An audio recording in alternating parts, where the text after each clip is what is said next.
Bam. This is Mike Barth, and you're watching the Break It Down show. Yeah, Mike's come on the show. My buddy Dave, who's down below me down here, he works at the Irvine Nature Conservancy. I hope I said that right. And I love talking to Dave about nature and plants and animals and all of the things that, look, frankly, we take it for granted, right? And wild spaces and and all of these things. So I thought it'd be great to have someone like you on, Mike, to continue the conversation when we think about conservation, preservation, all of these different aspects of it. And then as soon as you jump into one system and start talking about what needs to happen, you realize there are many competing systems that need energy and protect. And it gets a little crazy. How do you wrap your head around what the prioritization of wild stuff and what goes first? How do you even do that with all the different people that have a say in what happens? I think what it comes down to, what I've learned is that, everything is connected, and we as humans, we're another species on this planet, and we're connected to everything else in the system out there. And there's a lot of other things out there that, need space to live. And basically that we call that, as ecologists, we call that their habitat. And that's what it comes down to. If they don't have that, they can't exist. And it's same for us. We need our space too.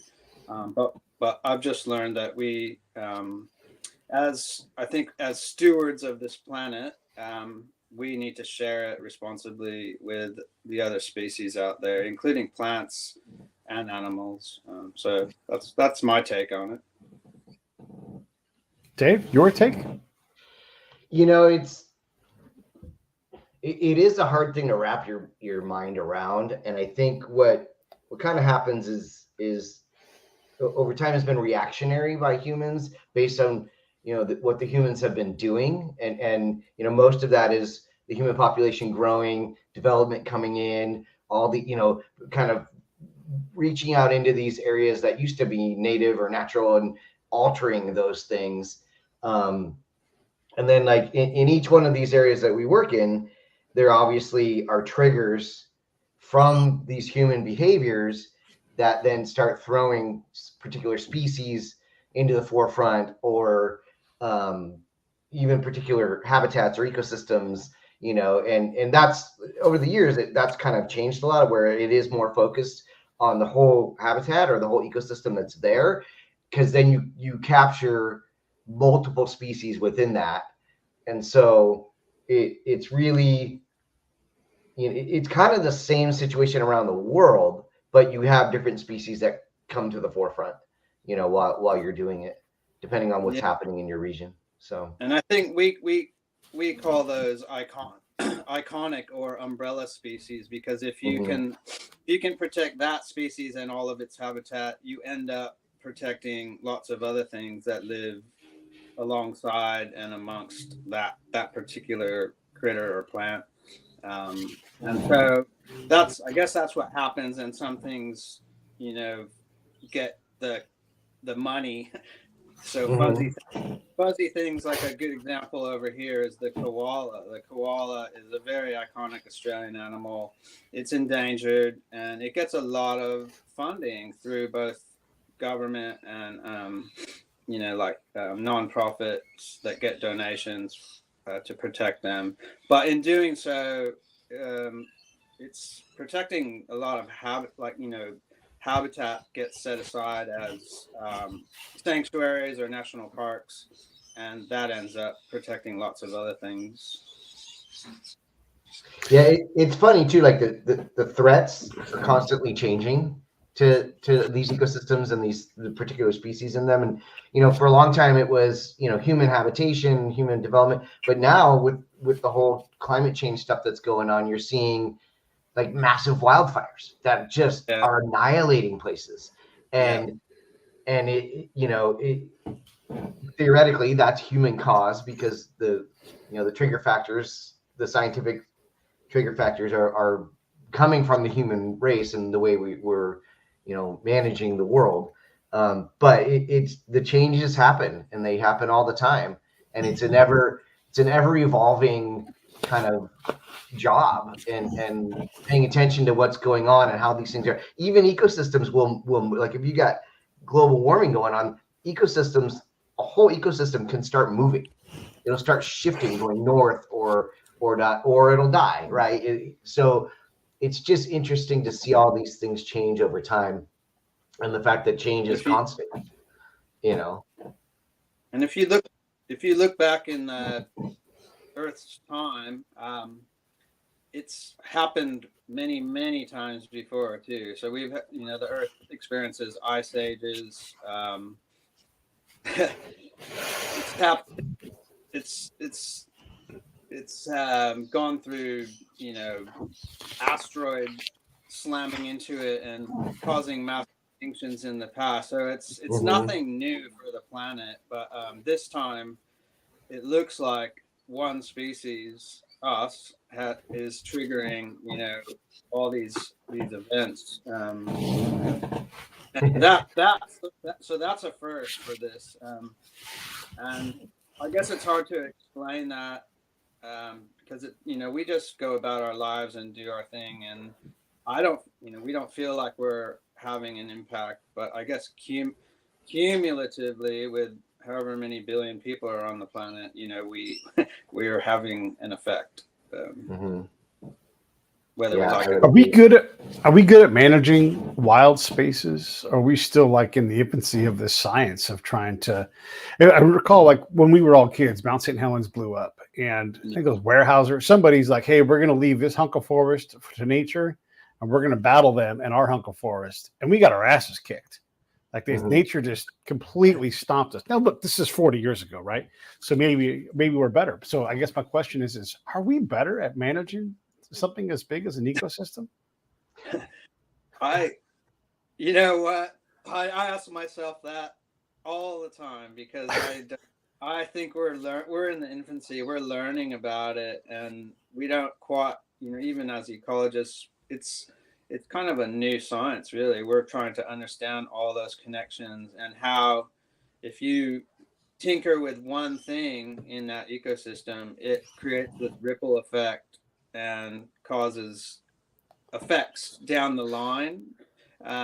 There's a good example out there. It's very well known in ecology now about the reintroduction of wolves into Yellowstone and how that's transformed that ecosystem.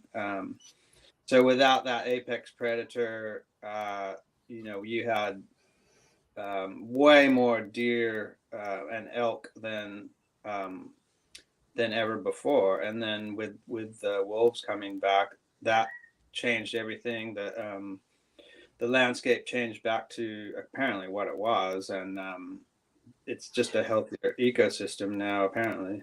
It's funny too, because like a lot of that was, you have too many deer, too many elk, and they start eating all the vegetation, and they start eroding the sides of the creek beds because they're trampling it, they're eating all that. Then it affects the fish and the water quality and all that kind of, so it just has this, and it's not immediate, but it's like this ripple effect that continues to occur.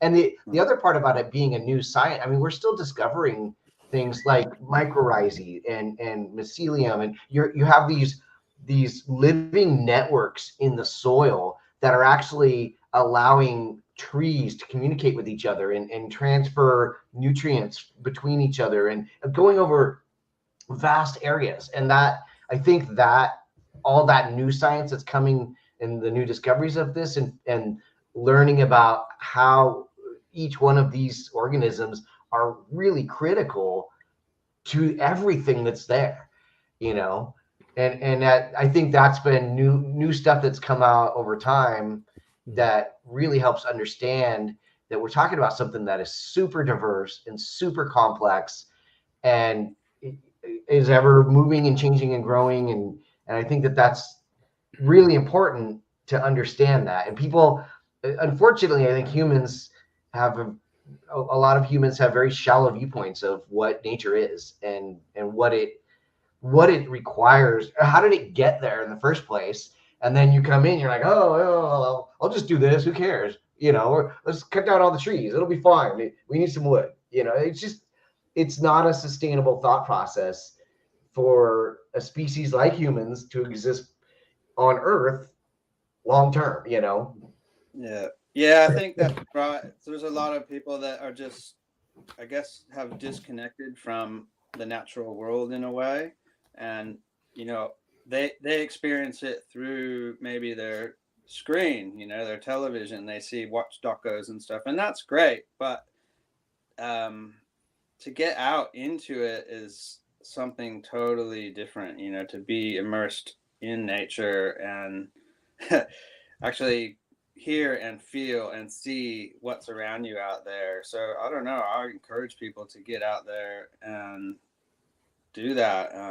Whether it's even just a park by your house. You know, Dave and I grew up in coastal Orange County, and we that was our mission, to find wild places, as wild as they could get, and be out there and watch. We were obsessed with birds of prey at the time, you know, as young teenagers, and we would go out and try to photograph them. And it was way better than Netflix or telly. We used to feed them. Actually doing something and being a part of what was out there. Yeah, I don't know. I'll never forget that, and that really inspired those times inspired me to do what I do now, to get into my career. And like I was always curious as a kid about, you know, what's in my backyard, what spider is that, what bug is that, and like I think parents need to allow their children to get out there and don't be scared of nature. You know, it's not scary. It's beautiful. It's a good thing. Funny. I agree with you. And you know, here in Orange County, we have, you know, a lot of rattlesnakes, right? And people are like, you know, oh my gosh, there's a rattlesnake, and the instant fear, right? They're like, it's gonna come and try to eat me. And I'm standing there looking at it going, check it out. Like, and they're like, what are you doing? I go, I'm looking at it. You know, it's not like attacking me.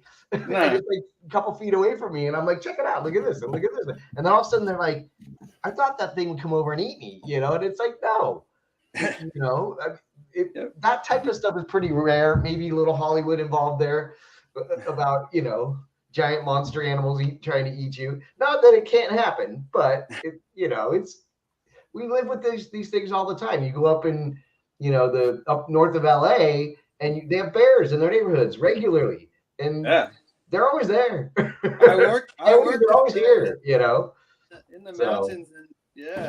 I worked with the Condors for 8 years in the mountains in California, and regularly around black bears, and often seeing the paw prints of mountain lions, you know, that were probably watching me the whole time, but you rarely ever see them. They don't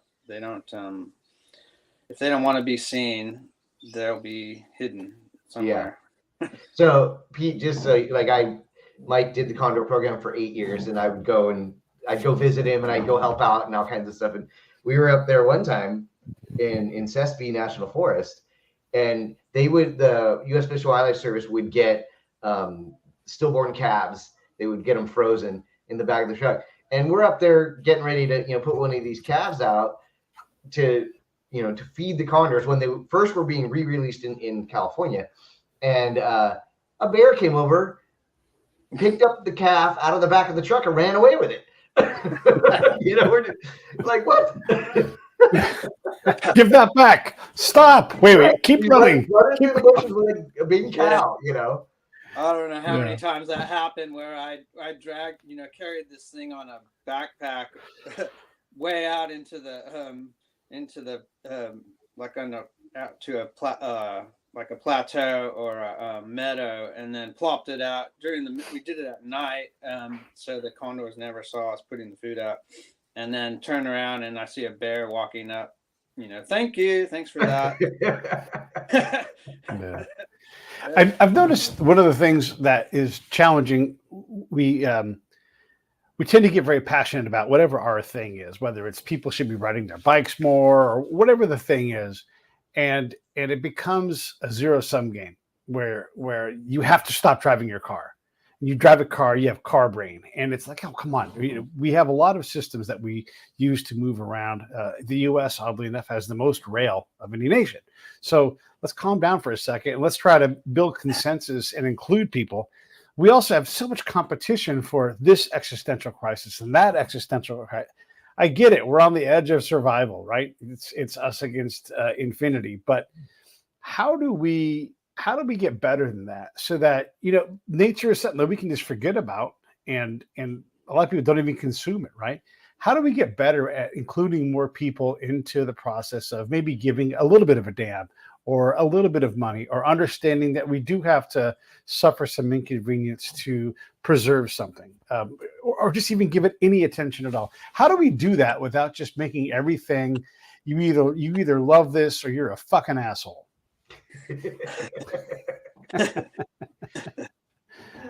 I think we need our governments and politicians to be on board too, because if they're not talking about it and promoting that kind of thing, I don't think it's gonna, or creating policies to do these things to help preserve nature and threatened species and stuff. Like it doesn't happen that easily. It's like it's always the NGOs that are going to have to battle for a bit of funding and scrape the barrel to make these things happen. But there has been a lot of good done. A lot of national parks and wildlife refuges in America. They're there for a reason. They're created.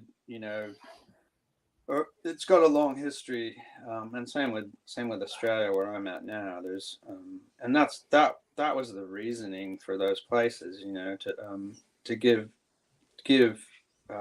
nature, space, I guess. Mm-hmm. But I don't know. I've got this theory that with everything happening around the world and development and deforestation, it's like humans we have this environmental debt to what I call Mother Nature, and it's accumulating, and at some stage Mother Nature is going to collect on that debt. And that's Mount St. Helens was kind of like an example of that. There's nothing we can do about that. It's gonna something is going to happen that we can't control. We like to think we're in control, but the earth and geologic time, we're just a little speck. So it's funny because I refer to humans as one of the most invasive species to ever exist on the planet. we're all guilty though, We are. I'm not above that. Like I fly in airplanes, I drive a car, I drink coffee, and so I would love to have a solution. But I don't know. I guess awareness for one, and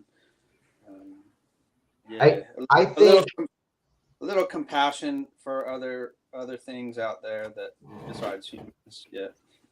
I think the next generations too. We have to.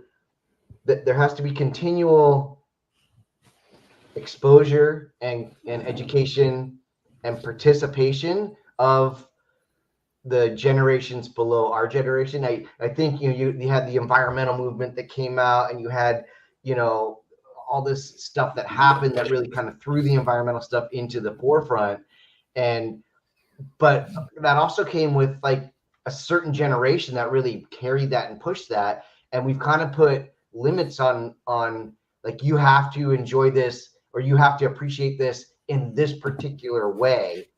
And that may not fit with some of the new generation now, where they need to be able to experience it and appreciate it that's meaningful to them, right? Mm-hmm. And they don't necessarily have to be told what that is, right? Yeah. And I think that's pretty important. I think if you look at the younger generation, like both Mike and I have children.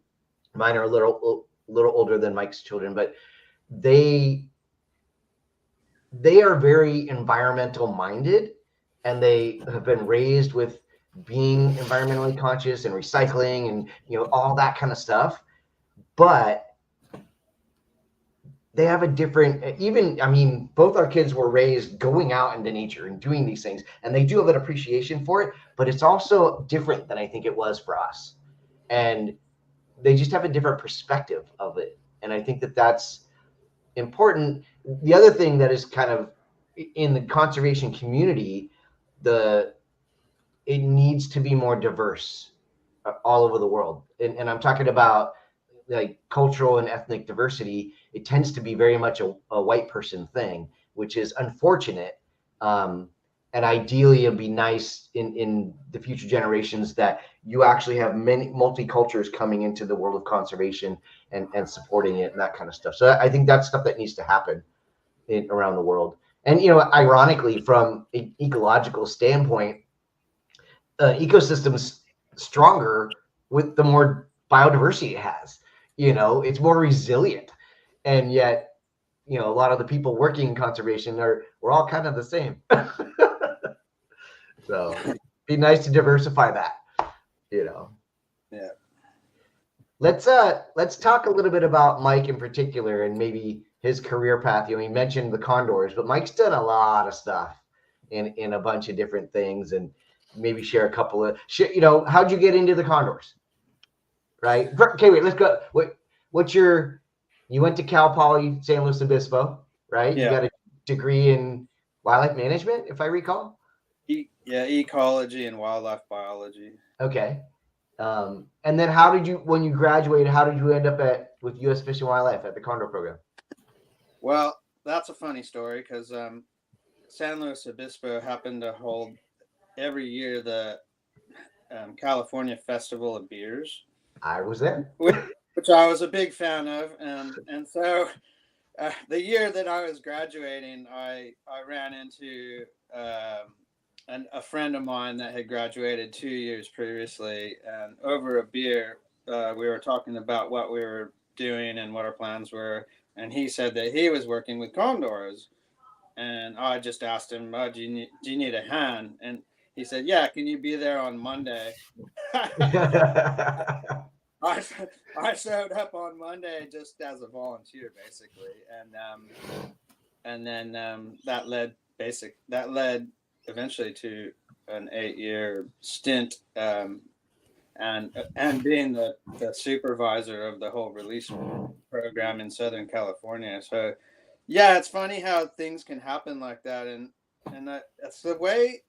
I don't know. Nothing surprises me anymore, in life. Seems to take these little twists and turns based on sometimes just chance. Yeah. And you know, you have to know what you're doing and be confident too. But it's happened a lot to me over my career. Just these little moments in time that lead to some new adventure. Well, and I think it's because you're paying attention, right? Like when this thing presents itself, you're like, oh, hey, I could do something with that, you know? Yeah. I've experienced that as well. Yeah. You know? Yeah. So, yeah, your career has been amazing. I've watched you go from the start to where you are now, and it's oh man. Yeah, it's a wild ride. It is a wild ride. Yeah. When you were finishing up at San Luis Obispo, did you have raptors and condors, such that kind of thing? Was that pegged for you, or did that just work out serendipitously over a beer? Yeah. So in uni, I volunteered and monitored several peregrine falcon nests that were along the Central California coast. So I did that just because peregrine falcons are just kind of one of my favorite birds in the world, and so I just felt obliged and honored to see them and, you know, up close and in person, watching their nests. And then I ended up doing, for my kind of my honors thesis thing at school, I surveyed for red-shouldered hawks around San Luis Obispo County. So birds of prey were my passion. And actually before the condors, my first job was I helped release 4 captive raised peregrine falcons up in the wilderness in northeastern Oregon. So that was like a Oh, it's a dream job. It was like a paid holiday for 3 months up there. So that you lived out in the woods Yeah, with a hack box on a yeah, cliff face, right? Of yeah, baby peregrines, and you were feeding them and taking care of them until they flew away. yeah. I was their unseen parent. So every morning, early morning, I would hike up and put out frozen quails on the cliff ledge, and that so that they had something to eat every day while they learned. They basically had to learn how to fly and feed themselves over the next 2 months.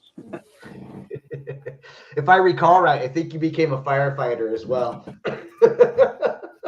Not intentionally, but yeah, we had a dry lightning storm start a fire between where I was camped and the release cliff. So yeah, I watched that go from a single tree that the lightning hit, where it broke the top of the tree off, and I put the fire out on the ground, but it was still burning up in the tree. So I watched it go from a single tree to about 2 weeks later, it was 20,000 acre wildfire.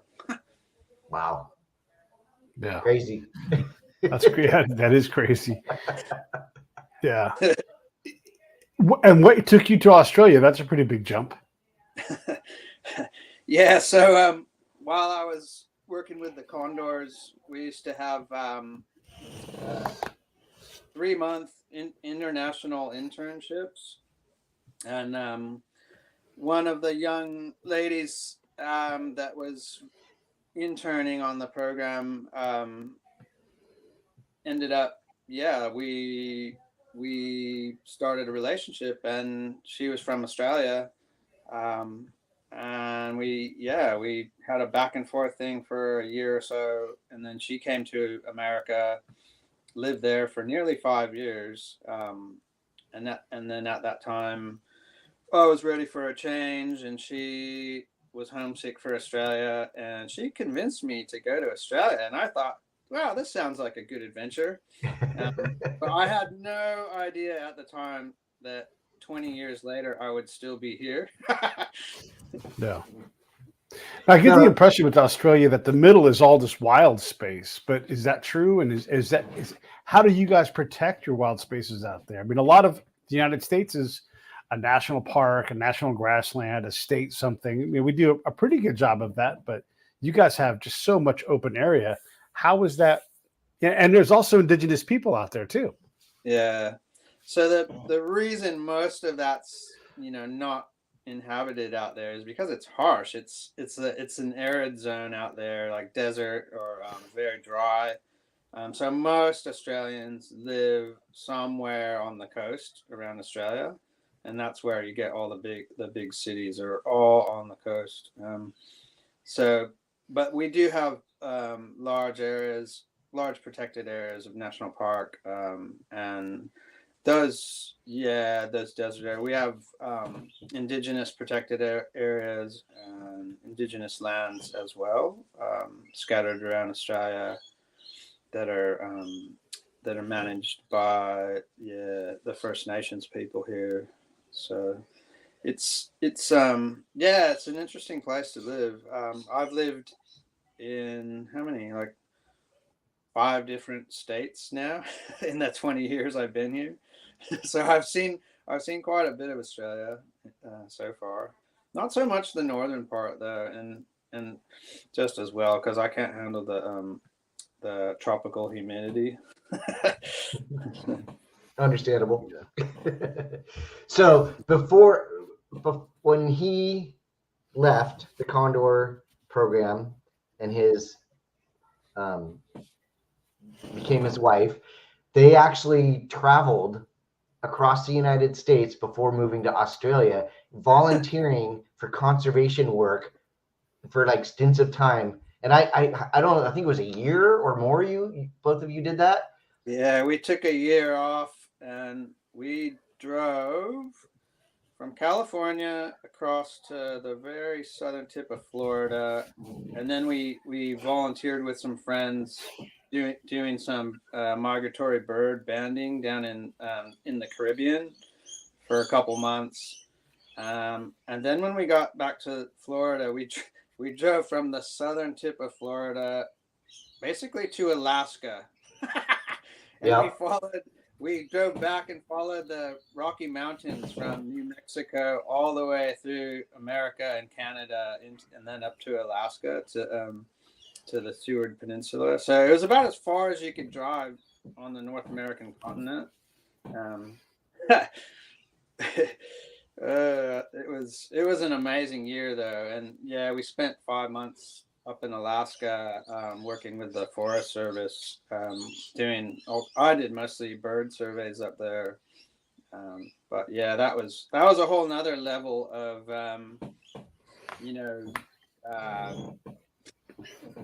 danger, being around moose and, actual brown bears. Yeah, that was interesting. So you talk danger. Tell us a little bit about your great white shark tagging off of San Francisco. Oh, man. Yeah, that was pretty wild. That was the grand finale of that year. After we got back from Alaska, we met up with some friends that they're wildlife researchers that were working out on the Farallon Islands off of right off San Francisco, basically, but it's about 20 miles out and right on the continental shelf. It's tiny little rocky islands. They get thousands and thousands of seals that haul up and have their pups on the island. And every year, around October, November, and that's when we were there, the biggest of the big great whites come around to feed on the mainly the elephant seal pups. And so that year was the first year that we had a researcher come, and he had some satellite tags that he wanted to attach to these giant great whites. So every day we would take turns and go up to the lighthouse up on the top of the little island and scan for shark attacks. So you could see birds diving and a big blood stain in the water and thrashing around going on. And so we would report that in on our little radio, and everyone else, there were only 5 of us on the island, everyone else would run down to the boat landing, drop the little 18-foot boat in the water, race out to the spot and try to get close to the great white while it was munching on a seal on the surface, and jab this tag in. And one of these things, we pulled up to it, and it was sitting there having a munch on the surface. Solid red water that we drift into. This thing was longer than our boat, and our boat was 18 feet long. And it was it was wider than our boat too. That's what freaked me out. It was literally like approaching a real life Jaws. Yeah. And I was like, "Are we really going to do this?" To my friend Adam, and he was like, "Yeah, man, we're going to tag it up to next to it." And we're side by side with it now, and it's just oblivious to it.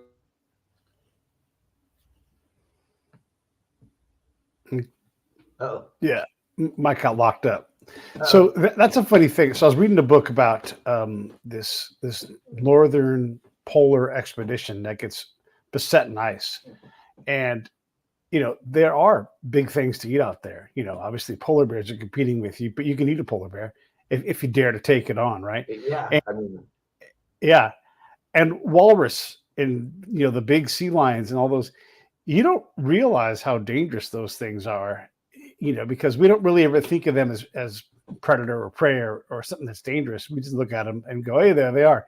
But if you're next to one and it wants to fuck you up, that's it. Like it's just going to be over. And a lot of them are giant, like Mike was saying about the boat, and the shark they're going to tag is bigger than the boat they're in, and the thing's like thrashing and doing this, and he's hitting the boat that they're in. Yeah. Mike's done some crazy stuff. He's typical. Like he'll send me photos, and he's like, "I'm at work today, and here's a photo of a glossy black cockatoo nest that he's trying to save," and then there'll be a next photo from him, and there's a lace monitor trying to climb up the tree to eat the babies he's trying to protect. And then he like sends me another photo, and there's like a tiger snake curled up, 5 feet away from him, which is the most deadliest snake in the world. He's just like, oh, I'm just at work today, Yeah. Yeah. Yeah. Yeah. Sorry, I dropped Yeah. out there. That's all right. Yeah, we were just talking about the size of animals. I read a book about a polar expedition that gets beset in ice, and you think you can just like kill a seal or something. I mean, Nanook of the North. You ever see that movie? That guy's literally like throwing a hunk of meat on a hook and then just hanging on until the seal gets tired, right? But when you get around walrus and sea lions, those things are gigantic and way more spry than you think, and they can absolutely, like, you don't want to get near one because it will kill you. It will absolutely kill you if you get too close to it. Yeah.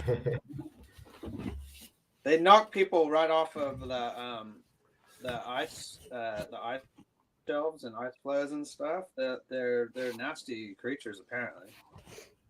Yeah. But So Mike, like, what out of all the different things you've done over your career, like what holds the most special for you?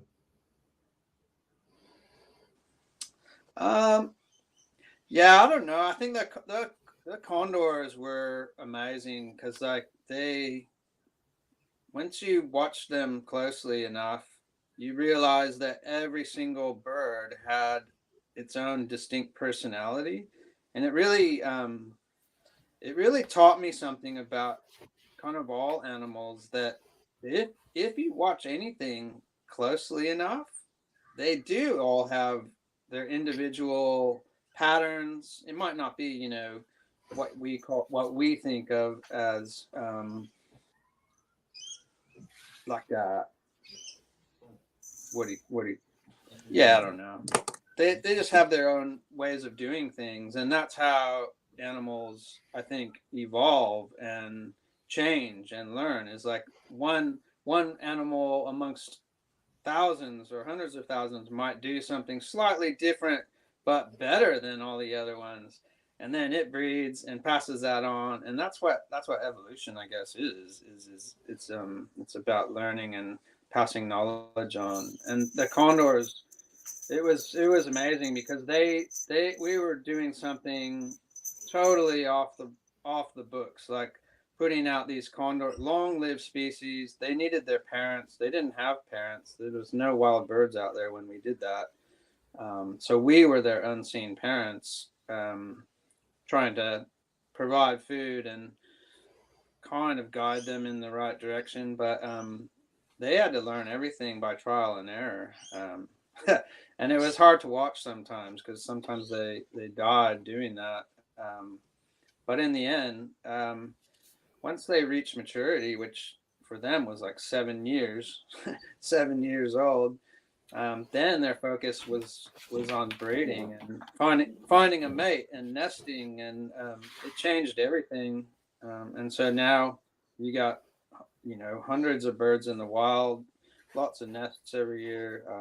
It's a whole new game out there now, and it was an expensive program, but I still think it's worth it. And yeah. But condors are still critically threatened too, right? So is that just because it takes a while to get out of that next phase and get to another phase? Yeah, their main threat really is still secondary lead poisoning. So they are scavengers, and if they eat an animal that's got any lead from bullet fragments or pellets in it, it brings them down quite quickly. So in California, they've passed a bill that was ages ago, banning the use of lead bullets for big game hunting in the Condor range. So now you have to use something non-lead. I think most people use copper now, and that's made a difference. But you can't. It's hard to police that, and there's a lot of private land out there that people can probably just do whatever they want and still use lead. And lead's bad just in general. Lead is toxic to everything, including us. Right. So, I mean, if there's an alternative, I think we should be using it when possible.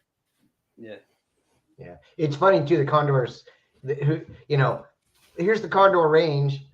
Condors don't know that. Condors like, oh, I'm going to go over here today. Later. It happened all the time. I remember you guys you'd be chasing them, halfway across the state, and they just decide, okay, I'm curious, I'm going that way. They all had like VHF radio transmitters on them, and like a numbered wing tag, so we knew who they were. And I remember one time one disappeared, and it was about, I don't know, maybe almost a month later, we got a call from Department of Fish and Game that this condor was hanging around a campground up in Bishop, and we were down in, Ventura County, Santa Barbara County, and this thing turns up on the other side of the Sierra Nevada range, and I went up there and ended up, it was coming down, and I think people were trying to feed it, so I ended up using a rifle cannon net and caught it on the ground, like trying to come into the campground, and I transported it back down to Santa Barbara Mountains and back with its cohort, and everything was fine after that. But yeah, it just showed like they could fly wherever they wanted, and I could literally have one get up in an air current in front of me, spiral up on a thermal, and this thing's got a 9-foot wingspan, and it would go so high in the sky that even with my binoculars, it would be a speck in the sky. So I don't know how many thousands of feet up they were going, but they would do that, and we would call it specking out. And then they would just pick a direction and glide in a straight line, like they could go like 100 miles. That's so crazy. Yeah, like an airplane, basically. When you shoot a net and you grab a condor, I mean, you're not driving a Pinto. What kind of that was my job. How do you transport? Yeah. And when you grab them, it's not they don't have talons like an eagle or something. Their claws on their feet are more like a dog's toenails or something. So you got to worry about their beak. That beak. Yeah.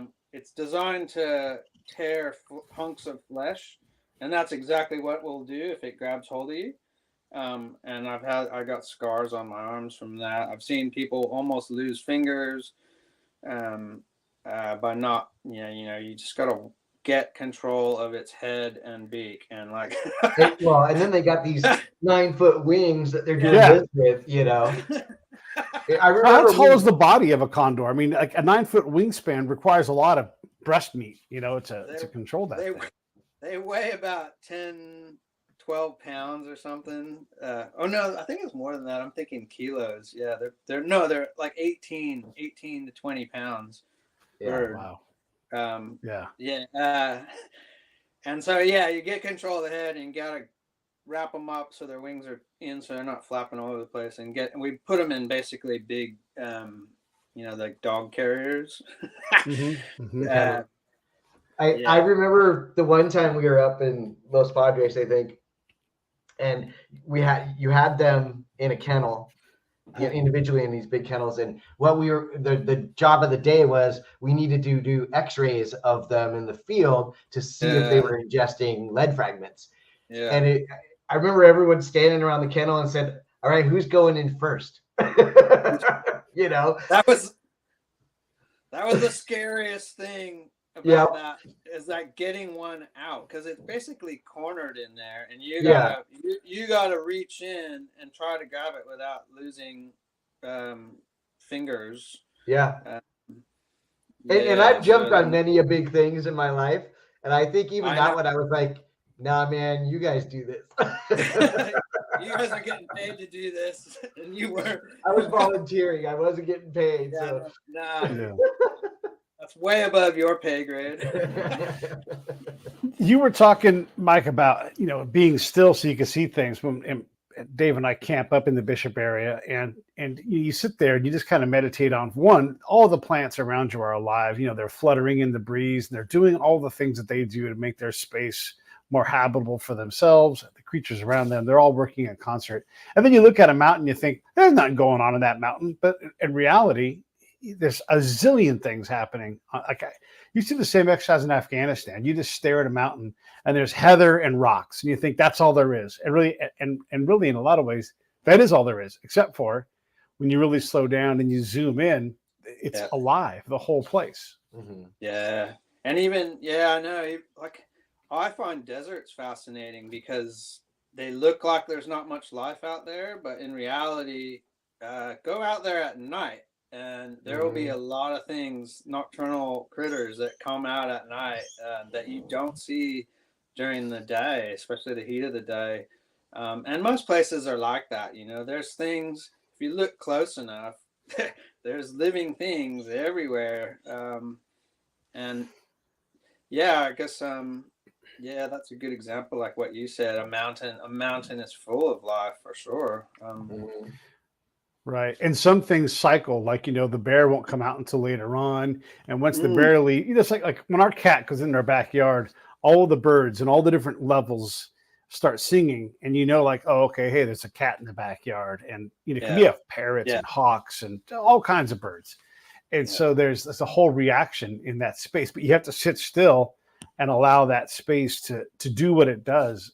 At least that's Pete's impression of it. I'm not an ecologist. No, I get you. I'm the same. It's like if I hear a bunch of birds chattering or making alarm calls, then there's always something cool there. It could be that could be a snake, bird, some sort of bird of prey, or an owl or something that's like triggering him to go off like that. So that makes me curious every time I hear that outside. I'm like, what is that out there? Because it's going to be something good. And what's funny about that? It's like you speak the language of nature, because you know what's happening just by sound. You can be like, there's something going on right there, and I need to look, Yeah. And I think we've been doing that our whole lives because we've always been chasing nature, Yeah. And that's what all the other animals out there do. They want to know.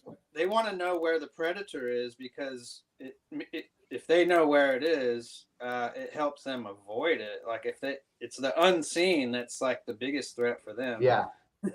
Which is super cool. And a lot of times it's the bird-to-bird communication, where they're trying to sort out. I think about this as a military thing, like what's above me? Okay, we have the Raven drone that's going to fly around. Above that's another drone. Oh, there's a Black Hawk going to fly through the area. Above that. So you look at the birds, and they're stacked, right? The parrots don't really ever land in one area very long. They eat something, they rest, and then they're gone. So they're just like super transitory. The hawk is around for a couple of days, and then is gone. But they have a rotation. They have altitude separation as well. Yeah, oops, sorry, Dave. Go ahead. I've noticed with watching glossy black cockatoos, one of the threatened species I work with right now over here. When I've watched nests a couple times now, I've seen where a wedge-tailed eagle, it's like very similar to a golden eagle over here, comes strafing in just over the canopy above the nest. And I think what it was doing was seeing if there's any new fledglings that are clumsy and vulnerable that it can pick off. But the adult birds, the glossy black cockatoos, would go up and they would get above the eagle as a group. So maybe 10, 12 of them, and start harassing it from above. But so they were safe as long as they're above it. And that's their strategy. So when the eagle flew up higher, they would go higher. They would stay above it. So they were safe, and they could swoop down on it if they wanted to. But they knew they were safe as long as they were above. So it was that elevational kind of security, just like the drones. And you don't want to be underneath the predator. No. No.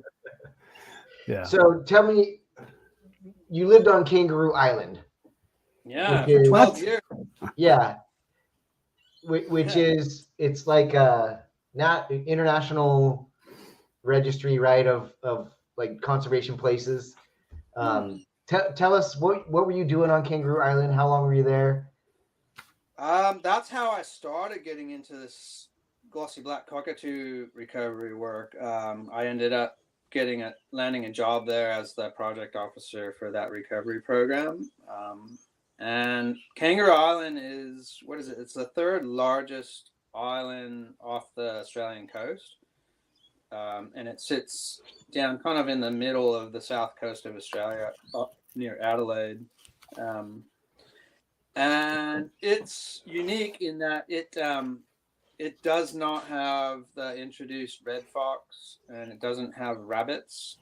So anything out there that small mammals, things that live and nest on the ground, they do really well there compared to the mainland, where there's more threat from predation.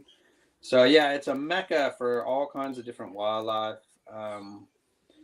And yeah, it's got some really big wild spaces and national parks on there, plus amazing coastline and diversity, both in the water and on the land. Yeah, it's just an incredible place to live. You know, it's isolated, but it's close enough.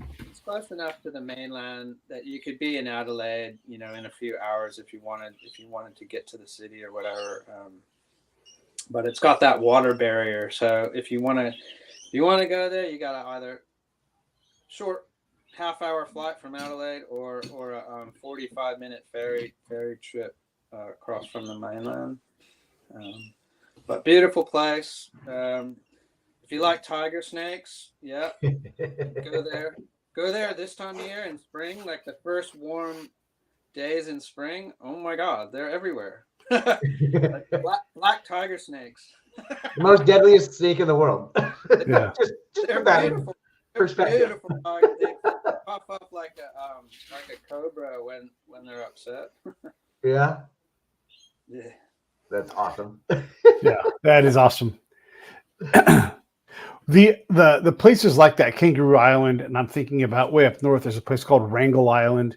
You know, just wild disparities in where it is and how hard it is to live there. There's nothing on Wrangel Island, right? But there is some scientists who's desperate to get there. And like, I just need another $2 million and I'll be up there for 6 months. I'll do a rotation. I'll come back. I'll describe, you know, we need people to go do that. But these are really hard places and that money is limited. So if you had a budget and someone's like, you know, Mike, I'm going to give you $10 million for the rest of your working life to work, where do you want to spend money like that? Like, where's it going to be valuable to you? Like if budget is like a reasonable budget is no obstacle, where would you want to go? What would you want to do? I'm still on this mission with this black cockatoo at the moment. And so now when I left Kangaroo Island 3 years ago now, and I'm living on the east coast of Australia. And so we've got the same bird here. It's a different subspecies, but I can see now that it's actually in trouble as well. So it got listed as a vulnerable species, but I can see now, because I've worked across its range in 2 states over here, that it needs help. And so like I'm on this mission now to get different government entities and private entities to help figure out what the threats are first. So that's this year I've been going around trying to locate nests. So they nest in big old growth hollow bearing trees. So with a tree cavity in there, that's what they use as their nest. And there's a bit of a lack of those in most places because a lot of the forests over here in Eastern Australia have been logged in the past. So you don't see the big old growth trees like you used to. With the black cockies, they need those hollows, plus so many other species over here need hollows to live in. So I think that's where I would put my efforts in the next like 5-10 years, is like trying to figure out what's going on and then figuring out what we can do to help. On Kangaroo Island, what we did was we figured out that it was this common brush-tailed possum which on Kangaroo Island, because it doesn't have a predator, is way overabundant, and they help themselves to the one egg that the black cockatoo lays every year, and or the nestling. They'll just eat the little chick in there. So what we've done down there was every time we find a new nest tree, we just put this protective collar around the trunk so the possums can't climb past. And I think I'm starting to realize that over here on the East Coast, not only possums are a threat, but now they've got these big lace monitors that I've already documented that on camera where it's just gone up and forced the female off the egg and just eaten it. And so they're pretty common. They're out in the warm weather. They're really good predators. They're amazing actually at what they do, but they climb trees and help themselves to birds, chicks and eggs all the time. So if I can keep them out too. And they've got plenty of other things to eat besides my threatened black cockatoo. So yeah, that's my mission. And would you go to work on something like that? Or I've got a friend who's out in the outback somewhere, and he's trying to help the indigenous population out there, get a little more protection. How powerful is a voice when you're trying to, like, hey, we need to make these changes or whatever it is? Can someone work on how do we fast hollow a tree or whatever it is, right? Yeah. How hard is that communicate? Because you want to stay in the field, but if you stay in the field, then no one knows who the hell you are. Mm-hmm. Yes. Yeah, I agree. Mm-hmm. I need the higher ups out there to agree with me and get on board. And I think that's happening, though. It is happening slowly but surely. And it's about making those connections and stuff and getting the word out, like you say. Would you say that that's like the most difficult part of the work that you do? It is. It's frustrating sometimes that it's like I know what I know, but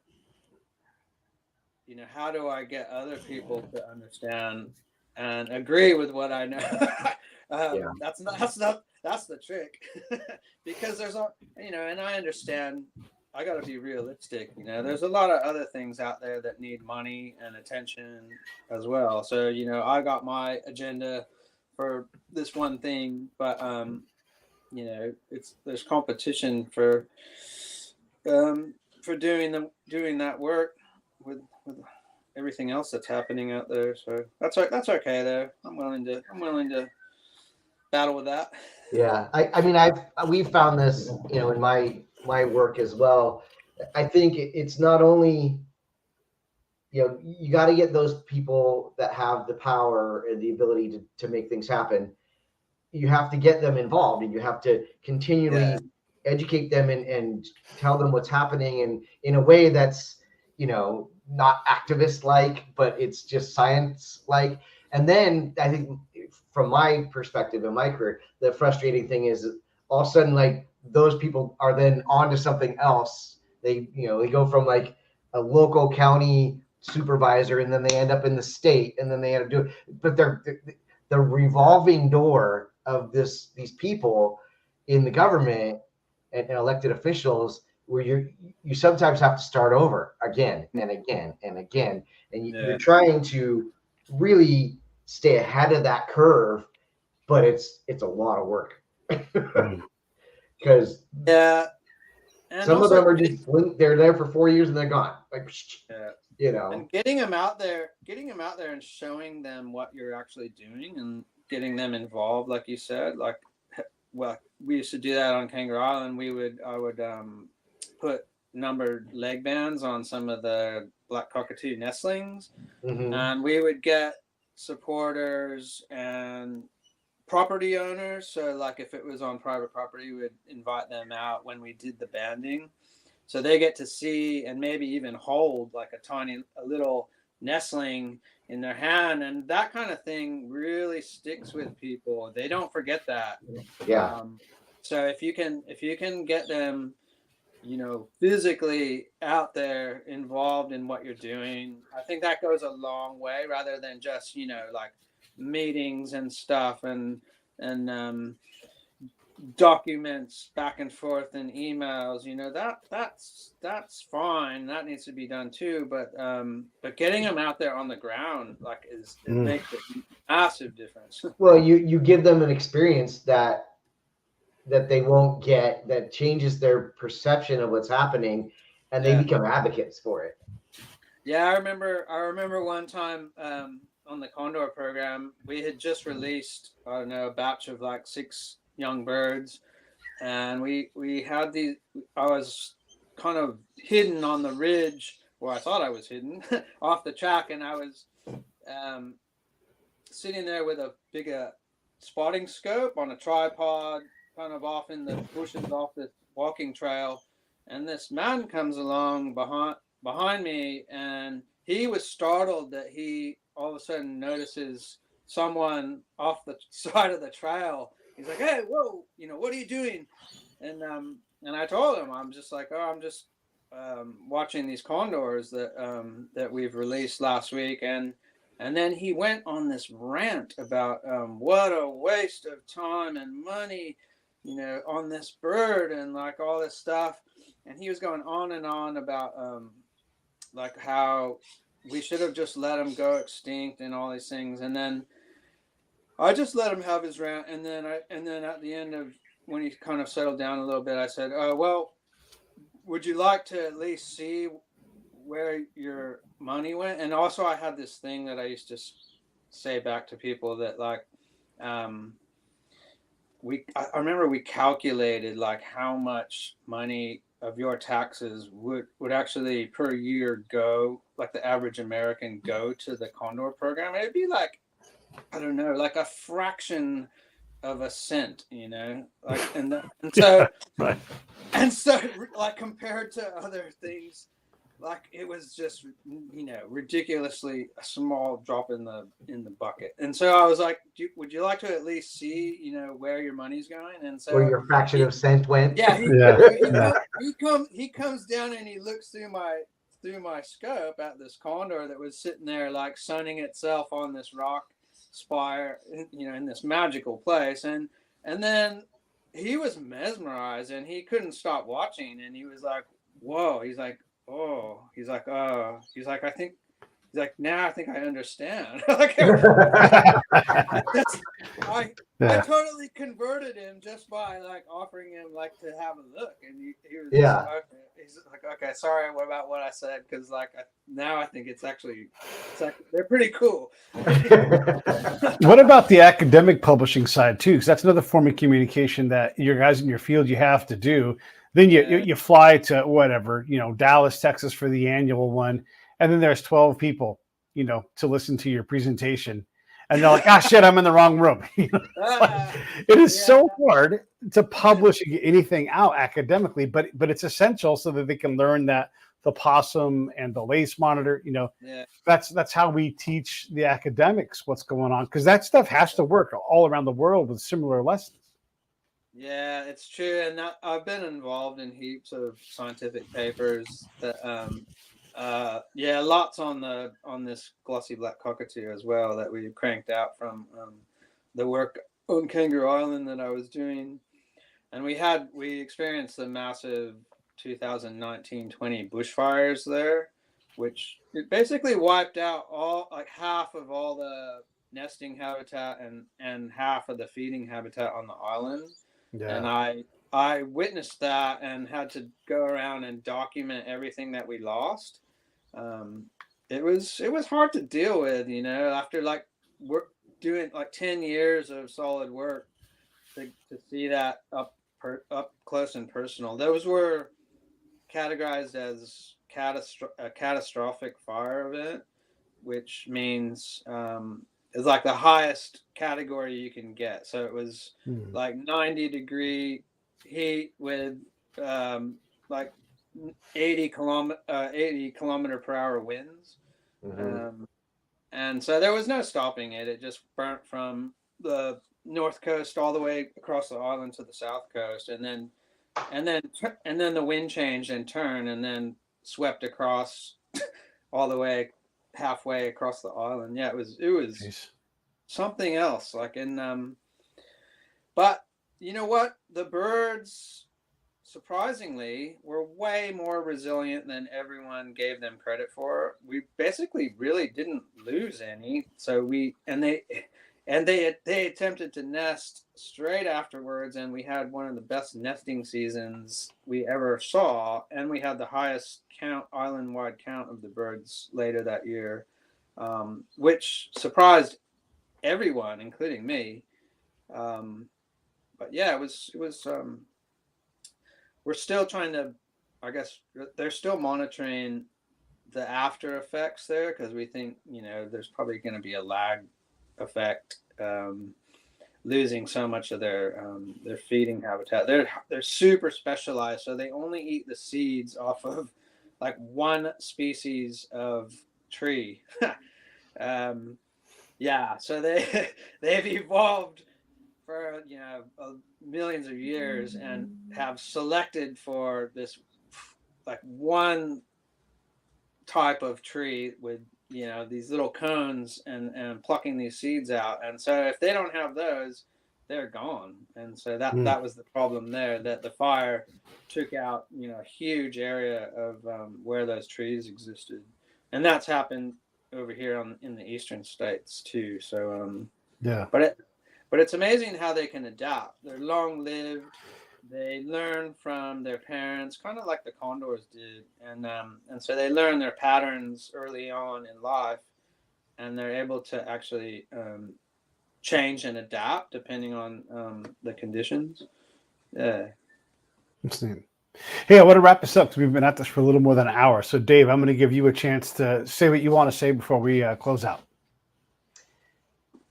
Well, as you know, Pete, we've been trying to bring in people doing ecology from around the world and doing a lot of different things. And I feel great that, people get a chance to hear some of this stuff and some of the work that people are doing. A lot of times, especially these days, it's like, oh, the environmental stuff, and people have a kind of a sour taste on that. And really, if they got into it and they understood what was happening, I think they would have a different perspective.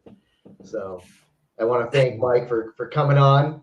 Him and I have been friends for a very, very long time. And we both kind of do very similar work. So it's nice to chat. And by the way, I'm coming to see you, as you know. Oh, I can't wait, buddy. I can't wait. We're bringing a whole slew. A whole slew of people. And then Mike, Mike's yours. Wrap us up. What do you want to close with? And then we'll just do another one of these whenever we feel like it's, to keep the conversation going. Yeah, no, it's been great. I'm honored to be on here, Pete, and thanks, Dave. Yeah, it was, I think, good conversation there, and just like we covered all kinds of different topics. But yeah, I just want to, I guess, say, like, I hope Americans aren't scared of Australia, because it's really not that scary over here. Australia gets a bad rap for all these things, the deadliest place and everything, but it's no deadlier than going out into the the forests in America. Like at least here I can walk around and there's no like giant predator about to tackle me. So yeah, anyway, come to Australia. There you go. Come to Australia. All right, stand by. I'll be right back to you guys. Hey, thanks for watching the show. I really appreciate it. Right here, you can subscribe. Please do that. It makes the show grow. Hit that notification bell so you know which incredible guest is coming up next. Down below is the PayPal link. You can put a small subscription in. That is an enormous help. All that money goes right back into the show. And then right up over here are the next episodes you should listen to, curated by yours truly. Thank